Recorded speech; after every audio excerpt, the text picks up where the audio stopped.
Guys, welcome back to our channel Shilparaj vlogs Kannada. ಎಲ್ಲರೂ ಹೇಗಿದ್ದೀರಾ? ಎಲ್ಲರೂ ಚೆನ್ನಾಗಿದ್ದೀರಾ ಅಂತ ಅಂದ್ಕೋತೀನಿ. ಇದು ಸಂಜೆಯಿಂದ ವ್ಲಾಗ್ನ ಸ್ಟಾರ್ಟ್ ಮಾಡ್ತಾ ಇದ್ದೀನಿ. ಆ್ಯಕ್ಚುಲಿ ಮಾರ್ನಿಂಗ್ ಬ್ರೇಕ್ಫಾಸ್ಟ್ ಏನೂ ಮಾಡ್ಕೊಂಡಿರಲಿಲ್ಲ. ಆಫ್ಟರ್ನೂನು ನನ್ನ ಫ್ರೆಂಡ್ದು ಶ್ರೀಮಂತ ಇತ್ತು, ಫಂಕ್ಷನ್ಗೆ ಹೋಗಿದ್ವಿ. ಸೊ ಅಲ್ಲೇ ಊಟ ಎಲ್ಲ ಮುಗಿಸ್ಕೊಂಡು ಬಂದಿರೋದ್ರಿಂದ ಮಧ್ಯಾಹ್ನನೂ ಏನೂ ಕುಕ್ ಮಾಡಿಲ್ಲ. ಸೊ ಇವಾಗ ನೈಟ್ಗೆ ಅಂತಂದು ಹೇಳ್ಬಿಟ್ಟು ಕಂಫರ್ಟ್ ಫುಡ್ಡು ಟೊಮೊಟೊ ಪಪ್ಪು ಮತ್ತು ರೈಸ್ನ ಮಾಡೋಣ ಅಂತಂದೇಳಿ ರೆಡಿ ಮಾಡ್ಕೊತಾ ಇದ್ದೀನಿ. ನೆನ್ನೆ ನಾನೊಂದು ಪ್ರೆಗ್ನೆನ್ಸಿ ರಿವೀಲ್ ವ್ಲಾಗ್ ಅಂತ ಮಾಡಿದ್ದೆ. ಇನ್ನು ಅದಾದಮೇಲೆ ನೆಕ್ಸ್ಟ್ ಈ ವ್ಲಾಗ್ ಬಂದು ನನ್ನ ಸ್ಕ್ಯಾನಿಂಗ್ ರಿಪೋರ್ಟ್ಸಲ್ಲಿ ಬೇಬಿ ಹಾರ್ಟ್ ಬೀಟ್ ಎಷ್ಟು ಬಂತು, ಏನೇನಾಯಿತು, ಏನೇನು ಪ್ರಾಬ್ಲಮ್ ಇತ್ತು ಅಂತ ನಾನು ಕ್ಲಿಯರಾಗಿ ಎಕ್ಸ್ಪ್ಲೈನ್ ಮಾಡಿದ್ದೀನಿ. ಇನ್ನು ಆ ಕ್ಲಿಪ್ಪಿಂಗ್ಸು ಸಹ ನೋಡ್ಕೊಂಬನ್ನಿ.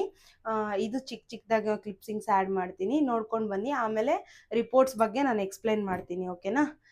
ಈ ವಿಡಿಯೋನೆಲ್ಲೂ ಸ್ಕಿಪ್ ಮಾಡಿದೆ, ಕೊನೆವರೆಗೂ ನೋಡಿ. ಅದೇ ಥರ ವಿಡಿಯೋ ಇಷ್ಟ ಆಯಿತು ಅಂದರೆ ಪ್ಲೀಸ್ ಒಂದು ಲೈಕ್ ಮಾಡಿ, ಸಬ್ಸ್ಕ್ರೈಬ್ ಮಾಡ್ಕೊಳ್ಳೋದನ್ನ ಮರಿಬೇಡಿ. Keep supporting me. ಇನ್ನು ಗೈಸ್, ಇಲ್ಲಿ ಟೊಮೊಟೊ ಪಪ್ಗೆ ಅಂತೇಳಿ ರೆಡಿ ಮಾಡ್ಕೊತಾ ಇದ್ದೀನಿ. ನನಗೆ ತುಂಬ ಸ್ಯಾಟಿಸ್ಫೈಯಿಂಗ್ ಫುಡ್ಡು ಅಂದರೆ ಅದು ಟೊಮೊಟೊ ಪಪ್ಪು ಅಂತ ಹೇಳ್ಬೋದು. ಈಸಿಯಾಗೂ ಆಗುತ್ತೆ, ಅದೇ ಥರ ಟೇಸ್ಟಿಯಾಗೂ ಇರುತ್ತೆ.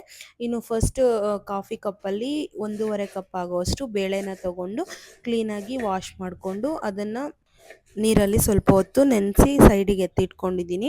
ಇನ್ನು ಆನಿಯನ್ಸ್ ಎಲ್ಲ ಕಟ್ ಮಾಡಿಕೊಂಡು 1 ಕಪ್ ಆಗೋವಷ್ಟು ಆನಿಯನ್ನು, 5ರಿಂದ 6 ಹಸಿಮೆಣಸಿನ್ಕಾಯಿ ಮತ್ತು 2 ಕಪ್ ಆಗೋವಷ್ಟು ಟೊಮೊಟೊನ ಮತ್ತು ಒಂದು 4ರಿಂದ 5 ಬೆಳ್ಳುಳ್ಳಿ ಇಲ್ಕಲು ಮತ್ತು ಸ್ವಲ್ಪ ಕೊತ್ತಂಬರಿ, 1.5 ಸ್ಪೂನ್ ಆಗೋವಷ್ಟು ಖಾರದ ಪುಡಿ, 1 ಸ್ಪೂನ್ಗಿಂತನೂ ಸ್ವಲ್ಪ ಕಮ್ಮಿ ಆಗೋವಷ್ಟು ಧನಿಯಾ ಪುಡಿನ ಹಾಕ್ಕೊಂಡು, ಧನಿಯಾ ಪುಡಿ ಆಪ್ಷನ್ನು ಹಾಕ್ಕೊಂಡ್ರೆ ಚೆನ್ನಾಗಿರುತ್ತೆ. ಒಂದು 1/2 ಸ್ಪೂನ್ ಆಗೋವಷ್ಟು ಜೀರಿಗೆ ಮತ್ತು ಸ್ವಲ್ಪ ಅರಶಿನ. ಅದಾದಮೇಲೆ ಸ್ವಲ್ಪ ಹುಣಸೆಹಣ್ಣು, ನಿಮಗೆ ಹುಳಿ ಇಷ್ಟ ಆದರೆ ಹಾಕ್ಕೋಬೋದು. ನಮ್ಮ ಮನೇಲಿ ಹುಳಿ ಅಷ್ಟಾಗಿ ತಿನ್ನಲ್ಲ, ಹಾಗಾಗಿ ನಾನು ಹುಳಿನ ಹಾಕ್ಕೊಳ್ಳಿಲ್ಲ. ಇನ್ನು ಬೇಳೆ, ನೆನೆಸಿಟ್ಟಿರೋ ಬೇಳೆ, ಅದಾದಮೇಲೆ ನಮಗೆ ಎಷ್ಟು ಲಿಕ್ವಿಡ್ ಕ್ವಾಂಟಿಟಿ ಬೇಕೋ ಅಷ್ಟು ವಾಟ್ರನ್ನ ಸೇರಿಸ್ಕೊಂಡು, ಇನ್ನು ಸ್ವಲ್ಪ ಸಾಲ್ಟು ಲಾಸ್ಟಲ್ಲಿ ಕೊನೆಯದಾಗಿ ಸ್ವಲ್ಪ ಸಾಲ್ಟ್ ಹಾಕ್ಕೊಂಡು ಕುಕ್ಕರ್ನ ಕ್ಲೋಸ್ ಮಾಡಿಬಿಟ್ಟು ಇನ್ನು ಗ್ಯಾಸ್ ಮೇಲೆ ಇಡ್ತಾ ಇದ್ದೀನಿ. ಅಷ್ಟೇ, ತುಂಬ ಸಿಂಪಲಾಗಿ ಆಗೋಗುತ್ತೆ. ನಿಜವಾಗ್ಲೂ ತುಂಬ ರುಚಿಯಾಗಿರುತ್ತೆ. ನನಗಂತೂ ತುಂಬಾ ಇಷ್ಟ.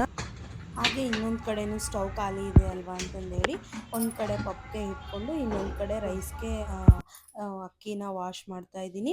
ಇನ್ನೊಂದು ಕಡೆ ರೈಸ್ಗೆ ಇಟ್ಟರೆ ಬೇಗನೆ ಆಗೋಗುತ್ತೆ, ವಿಸಿಲ್ ಬರೋ ಅಷ್ಟರಲ್ಲಿ ರೈಸೂ ಕುಕ್ ಆಗುತ್ತೆ ಅಂತೇಳಿ ಈ ಕಡೆ ರೈಸ್ಗೂ ಇಟ್ಟಿದ್ದಾಯಿತು. ಇನ್ನು ರೈಸ್ಗೆ ಇಡೋ ಅಷ್ಟರಲ್ಲಿ ನಮ್ಮ ಇದನ್ನ ಹೂವು ತೊಗೊಂಡು ಬಂದರು. ಒಂದು ಕಡೆ ಪಪ್ಗಿಟ್ಟಿದ್ದೀನಿ, ಇನ್ನೊಂದು ಕಡೆ ರೈಸ್ಗೆ ಇಟ್ಟಿದ್ದೀನಿ.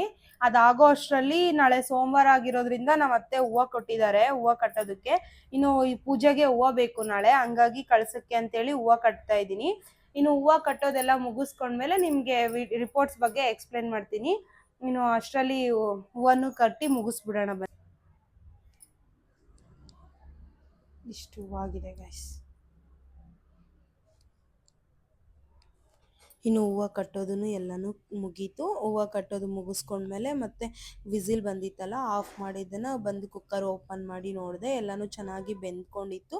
ಇನ್ನು ವಾಟ್ರ್ ಸಪ್ರೇಟ್ ಮಾಡಿ ಬೇಳೆ ಬೆಂದಿರೋದನ್ನೆಲ್ಲ ಸಪ್ರೇಟ್ ಮಾಡಿಕೊಂಡು ಮತ್ತು ಕುಕ್ಕರ್ಗೆ ಈ ಬೇಳೆನೆಲ್ಲ ಹಾಕ್ಬಿಟ್ಟು ಮ್ಯಾಶ್ ಮಾಡ್ತಾ ಇದ್ದೀನಿ.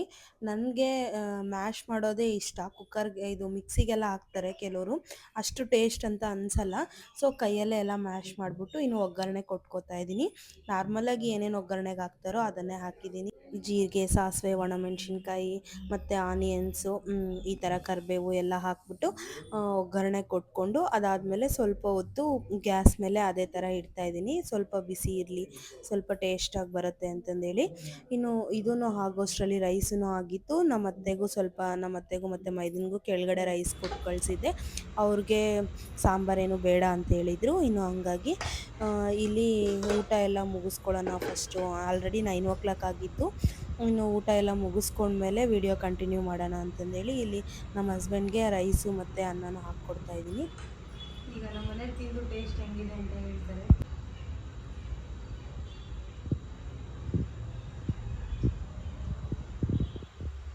ಟೇಸ್ಟ್ ಹೆಂಗಿದೆ ರೀ?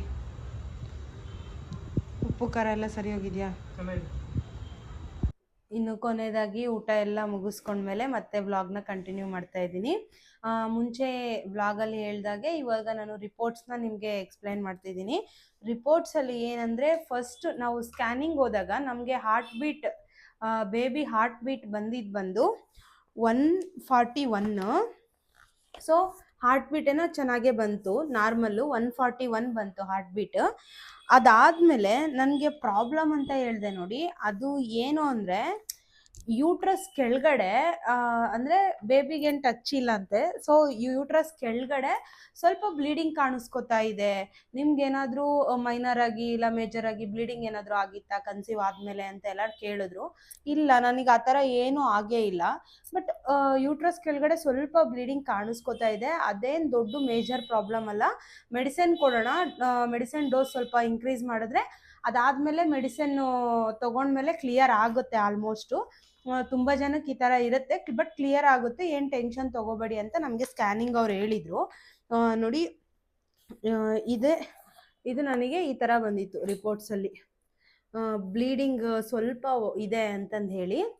ಅದಾದಮೇಲೆ ಇದನ್ನ ತೊಗೊಂಡೋಗಿ ನಾವು ಡಾಕ್ಟ್ರಿಗೆ ರಿಪೋರ್ಟ್ಸ್ ಎಲ್ಲ ತೋರಿಸಿದ್ಮೇಲೆ ಡಾಕ್ಟರ್ ಹೇಳಿದ್ದೇನು ಅಂದರೆ, ಈ ಥರ ಆ್ಯಕ್ಚುಲಿ ಇಷ್ಟೇ ಇದ್ದರೆ ಏನು ತೊಂದರೆ ಇಲ್ಲ, ಅದಾದಮೇಲೆ ಡೋಸ್ ಇನ್ಕ್ರೀಸ್ ಮಾಡಿ ಟ್ಯಾಬ್ಲೆಟ್ಸ್ ತೊಗೊಂಡ್ಮೇಲೆ ಕ್ಲಿಯರ್ ಆದ್ರೂ ಪ್ರಾಬ್ಲಮ್ ಇಲ್ಲ, ಬಟ್ ಇದು ಇನ್ಕ್ರೀಸ್ ಆಗಬಾರ್ದು ಅಂತಲೇ ಹೇಳಿದರು. ಸೊ ಇನ್ಕ್ರೀಸ್ ಆಗಿದೆಯಾ ಅಥವಾ ಡಿಕ್ರೀಸ್ ಆಗಿದೆಯಾ ಅನ್ನೋದಕ್ಕೆ ನಾವು ಒಂದು ಮತ್ತೆ ರಿಪೀಟೆಡ್ ಸ್ಕ್ಯಾನ್ ಒಂದು ಮಾಡೋಣ ಅಂತಂದೇಳಿ ಅದಾದಮೇಲೆ 2 ವೀಕ್ಸ್ಗೆ ಮತ್ತೆ ಸ್ಕ್ಯಾನ್ ಹೇಳಿದ್ರು. ಮತ್ತೆ ಸೇಮ್ ಸ್ಕ್ಯಾನಿಂಗು ನಾನು ಮತ್ತೆ ಸ್ಕ್ಯಾನ್ ಮಾಡಿಸ್ದೆ. ಆಗ ನನಗೆ ಆ ಗ್ಯಾಪಲ್ಲಿ ನಾನು ಹೇಳೋದು ಮರ್ತೋಯ್ತು, ನಾನು ಕನ್ಸೀವ್ ಆದಮೇಲೆ ಡಾಕ್ಟರ್ ಪರ್ಮಿಷನ್ ತೊಗೊಂಡೇ ನಾನು ವರ್ಕ್ ಕಂಟಿನ್ಯೂ ಮಾಡ್ತಾ ಇದ್ದೆ, ಆಫೀಸ್ ವರ್ಕ್ ಮಾಡ್ತಾ ಇದ್ದೆ. ಮತ್ತು ನನಗೆ ಈ ಫಸ್ಟು ಹಾರ್ಟ್ ಬೀಟ್ ಸ್ಕ್ಯಾನ್ ಆದಮೇಲೆ ನನಗೆ ಡಾಕ್ಟರ್ ಹೇಳಿದ್ರು, ಈ ಥರ ಬ್ಲೀಡಿಂಗ್ ಇದೆ ಅಲ್ವಾ, ಸೊ ನೀವು ಜರ್ನಿ ಮಾಡೋಕ್ಕೆ ಹೋಗ್ಬೇಡಿ, ರೆಸ್ಟ್ ಮಾಡಿಬಿಡಿ, ಕಂಪ್ಲೀಟಾಗಿ ಒಂದು 15 ಡೇಸ್ ರೆಸ್ಟ್ ಮಾಡಿ ಲೀವ್ ತೊಗೊಳ್ಳಿ, ಅದಾದಮೇಲೆ ನಾವು ಮತ್ತೆ ಸ್ಕ್ಯಾನ್ ಮಾಡೋಣ, ಅದರಲ್ಲಿ ಕ್ಲಿಯರ್ ಆಯಿತು ಅಂದರೆ ಏನು ತೊಂದರೆ ಇಲ್ಲ, ಇಲ್ಲಾಂದರೆ ಮತ್ತೆ ನಾವು ಫರ್ದರಾಗಿ ಏನು ಪ್ಲ್ಯಾನ್ ಮಾಡೋದು ಅಂತ ನೋಡೋಣ ಅಂತ ಹೇಳಿದ್ರು.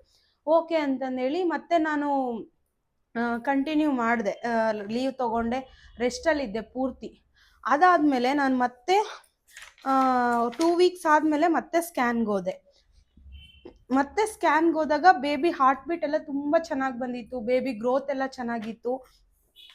ಆಗ 141 ಇದ್ದಿದ್ದು 2 ವೀಕ್ಸ್ ಆಫ್ಟರ್ 184 ಬಂತು baby heart beat. So baby ಚೆನ್ನಾಗಿ ಗ್ರೋತ್ ಆಗ್ತಿತ್ತು, ಹಾರ್ಟ್ ಬೀಟು ಎಲ್ಲ ನಾರ್ಮಲ್ ಇದೆ, ಏನೂ ಪ್ರಾಬ್ಲಮ್ ಇಲ್ಲ ಅಂದರು. ಬಟ್ ಪ್ರೀವಿಯಸ್ ಸ್ಕ್ಯಾನಲ್ಲಿ ನನಗಿರೋ ಬ್ಲೀಡಿಂಗು ಇನ್ನೂ ಸ್ವಲ್ಪ ಜಾಸ್ತಿನೇ ಆಗಿತ್ತು. ಸೊ ಮತ್ತೆ ಅವರು ಕ್ಲಿಯರಾಗಿ ಎಲ್ಲ ಸ್ಕ್ಯಾನಲ್ಲಿ ನೋಡಿದಾಗ ಅವರು ನೋಟಿಸ್ ಮಾಡಿದ್ದೇನು ಅಂದರೆ, ಪ್ಲೆಸೆಂಟಾ ಅನ್ನೋದು ಫಾರ್ಮ್ ಆಗುತ್ತೆ ನೋಡಿ, ಅದ್ರ ಹತ್ರ ಇದೆ ಬ್ಲೀಡಿಂಗು. ಸೊ ಬೇಬಿಗೆ ಟಚ್ಚೇ ಇಲ್ಲ, ಅದರಿಂದ ನಿನಗೆ ಯಾವುದೇ ಥರ ಪ್ರಾಬ್ಲಮ್ಮು ಇಲ್ಲ, ಅದಿದ್ರೂ ಪರವಾಗಿಲ್ಲ, ಇಲ್ಲದೆ ಇದ್ರೂ ಪರವಾಗಿಲ್ಲ, ಏನು ಟೆನ್ಷನ್ ತೊಗೋಬೇಡ ಅಂತ ಹೇಳಿದ್ರು. ಓಕೆನಾ. ಇದೇ ಇದು ಮತ್ತೆ 3rd ಮಂತ್ NT ಸ್ಕ್ಯಾನಲ್ಲಿ ವೇರಿಯೇಷನ್ ಆಗಿದೆ, ನಾನು ಅದನ್ನು ನಿಮಗೆ ನೆಕ್ಸ್ಟ್ ಬ್ಲಾಗಲ್ಲಿ ಹೇಳ್ತೀನಿ. ಸೊ ನನಗೆ ಈ ಥರ ಪ್ರಾಬ್ಲಮ್ ಇದೆ ಅಂತಂದೇಳಿ ರಿಪೋರ್ಟ್ಸಲ್ಲಿ ಹೇಳಿತ್ತು. ನಾನು ಎಕ್ಸ್ಪೆಕ್ಟೇ ಮಾಡಿರಲಿಲ್ಲ ಈ ಥರ ರಿಪೋರ್ಟ್ಸಲ್ಲಿ ಬರುತ್ತೆ ಅಂತ, ನಿಜವಾಗ್ಲೂ ತುಂಬಾ ಭಯ ಆಗಿತ್ತು. ಬಟ್ ಡಾಕ್ಟ್ರು ಹೇಳಿದ್ಮೇಲೆ ಏನು ತೊಂದರೆ ಇಲ್ಲ, ಟೆನ್ಷನ್ ಏನು ತೊಗೋಬೇಡಿ, ಸೊ ಇದರಿಂದ ಬೇಬಿ ಏನಾದರೂ ಎಫೆಕ್ಟ್ ಆಗಿ ಬೇಬಿ ಗ್ರೋತ್ ಇಲ್ಲ ಅಂದಿದ್ರೆ ನೀವು ಭಯ ಪಡಬೇಕಿತ್ತು, ಬೇಬಿ ಗ್ರೋತ್ ಚೆನ್ನಾಗಿರೋದ್ರಿಂದ ನೀವು ಟೆನ್ಷನ್ ಪಡೋ ಅವಶ್ಯಕತೆ ಇಲ್ಲ ಅಂತ ಡಾಕ್ಟ್ರ್ ಹೇಳಿದ್ರು. ಸೊ ಹಂಗಾಗಿ ರಿಲೀಫ್ ಆಯಿತು, ನಮಗೆ ಯಾವುದೇ ಥರ ಟೆನ್ಷನ್ ಇಲ್ಲ. ಇನ್ನು ನೆಕ್ಸ್ಟ್ ವಿಡಿಯೋ ಬಂದು ನಿಮಗೆ ನನ್ನ 3 ಮಂತ್ಸ್ ಜರ್ನಿ, ಅದೇ ಥರ ಮತ್ತು NT ಸ್ಕ್ಯಾನಲ್ಲಿ ಏನೇನು ಬಂದಿದೆ ಅಂತಂದೇಳಿ, ಮತ್ತು NT scan with double marker test 2 ಮಾಡಿಸಿದ್ದೆ. ಅದನ್ನು ಬ್ಯಾಂಗ್ಳೂರಲ್ಲಿ ಮಾಡಿಸಿರಲಿಲ್ಲ, ಬೇರೆ ಕಡೆ ಮಾಡಿಸಿದ್ದೆ. ಅದನ್ನೆಲ್ಲನೂ ನಾನು ಮತ್ತೆ ಇನ್ನೊಂದು ವಿಡಿಯೋ ನಿಮಗೆ ನೆಕ್ಸ್ಟ್ ವಿಡಿಯೋ ಮಾಡ್ತೀನಿ. ಇಲ್ಲಿವರೆಗೂ ನನ್ನ ವಿಡಿಯೋನ ಯಾರೆಲ್ಲ ಸ್ಕಿಪ್ ಮಾಡಿದೆ ಕೊನೆವರೆಗೂ ನೋಡಿದ್ದೀರಾ ಅವ್ರಿಗೆಲ್ಲ ತುಂಬಾ ಥ್ಯಾಂಕ್ಸ್. ಪ್ಲೀಸ್ ವಿಡಿಯೋಗೊಂದು ಲೈಕ್ ಮಾಡಿ, ಸಬ್ಸ್ಕ್ರೈಬ್ ಮಾಡಿಕೊಂಡು ಶೇರ್ ಮಾಡೋದನ್ನು ಮರಿಬೇಡಿ. ನಿಮ್ಮ ಒಪಿನಿಯನ್ನ ಕಮೆಂಟಲ್ಲಿ ತಿಳಿಸಿ. ಓಕೆನಾ. Thanks for watching.